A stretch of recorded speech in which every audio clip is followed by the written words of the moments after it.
হেডম থাকলে দেশে আসেন, রব্বানীকে যা বলল হাসনাত। এদিকে ষড়যন্ত্র করে বিএনপিকে পরাজিত করা যাবে না, যা বলল টুকু। এরপরে থাকছে সংস্কারের নামে নির্বাচন নিয়ে তালবাহানা হচ্ছে, যা বলল জুয়েল। সর্বশেষ থাকছে জুলাই ঘোষণাপত্র নিয়ে আগামী সপ্তাহেই ঐক্যমতে পৌঁছাতে চায় সরকার।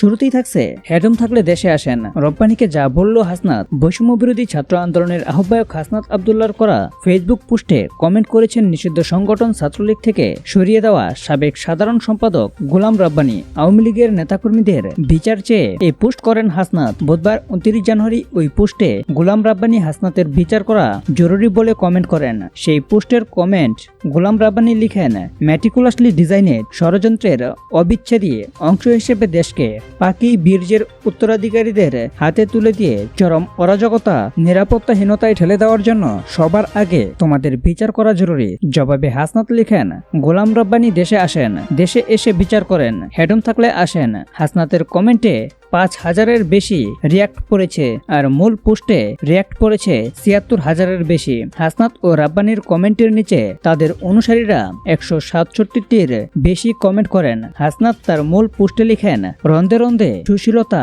দিন শেষে আমাদের কাল হয়ে দাঁড়িয়েছে। বিপ্লব পরবর্তী সময়ে সিরিয়ার যে পরিস্থিতিতে মাত্র 3 দিনই আসাদ সরকারের 35 জন কর্মকর্তার মৃত্যুদণ্ড কার্যকর করা হয়েছে, ঠিক সেই পরিস্থিতিতে জুলাই গণ অভ্যুত্থান সফল হওয়ার 5 মাস বেরিয়ে গেলেও ফ্যাসিস্ট হাসিনার ঘনিষ্ঠ এবং ফ্যাসিবাদের মদতদাতা একজন নেতাকর্মীরও বিচার হয়নি। বর্তমান সরকারের এই ধরনের দয়াপরবশ হয়ে ফ্যাসিস্ট আওয়ামী লীগের নেতাকর্মীদের বিচার করতে স্বেচ্ছায় বিলম্ব করা জুলাই গণ অভ্যুত্থানের সঙ্গে অপমানের শামিল। তিনি আরও লিখেন, অথচ 5 আগস্টের গণ অভ্যুত্থান সফল না হলে ফ্যাসিস্ট হাসিনা ও আওয়ামী লীগ বিপ্লবীদের হত্যাযজ্ঞে নেমে পড়ত। নির্বিচারে গুম, খুন ও আরেকটি গণহত্যা করতে তারা তখন বিন্দুমাত্র পিছুপা হতো না। গণ অভ্যুত্থানে অংশগ্রহণকারী শত শত মানুষের গলায় পড়তো ফাঁসির দড়ি, ক্রসফায়ারে মারা পড়তো অগণিত ফ্যাসিবাদ বিরোধী মানুষ, আয়নাঘরের অন্ধকারে ঠাঁই হতো হাজার হাজার ছাত্র জনতার। সারা দেশে তখন নেমে আসতো নিরাপদ জনমানুষের শোকের কালোছায়া। যোগ করেন বৈষম্য বিরোধী ছাত্র আন্দোলনের এই নেতা। এদিকে ষড়যন্ত্র করে বিএনপিকে পরাজিত করা যাবে না, যা বলল টুকু। বিএনপির প্রচার সম্পাদক সুলতান সালাউদ্দিন টুকু বলেছেন, ষড়যন্ত্র করে বিএনপিকে পরাজিত করা যাবে না। অনেকে বলছে আমরা নাকি ক্ষমতার জন্য নির্বাচন চাচ্ছি, কিন্তু আমরা দল হিসেবে কখনো ক্ষমতার জন্য চেষ্টা করিনি। বিএনপিকে বাংলাদেশের জনগণ পছন্দ করে, বিএনপিও বাংলাদেশের জনগণকে ভালোবাসে। বুধবার 29 জানুয়ারি ঝিনাইদহে রাষ্ট্র কাঠামো মেরামতের 31 দফা ও জনসম্পৃক্তি শীর্ষক এক প্রশিক্ষণ কর্মশালায় তিনি এসব কথা বলেন। উপদেষ্টাদের উদ্দেশ্য করে বিএনপির এই নেতা বলেন, শহীদ প্রেসিডেন্ট জিয়াউর রহমান যদি মনে করত আমি স্বাধীনতার ঘোষণা দিয়েছি, আমি প্রধানমন্ত্রী হব বা প্রেসিডেন্ট হব, হতে পারতেন না। তিনি নিজেকে প্রধানমন্ত্রীর দাবি করতে পারতেন না, কিন্তু তা তিনি করেন নাই, কারণ তার ক্ষমতার লোভ ছিল না।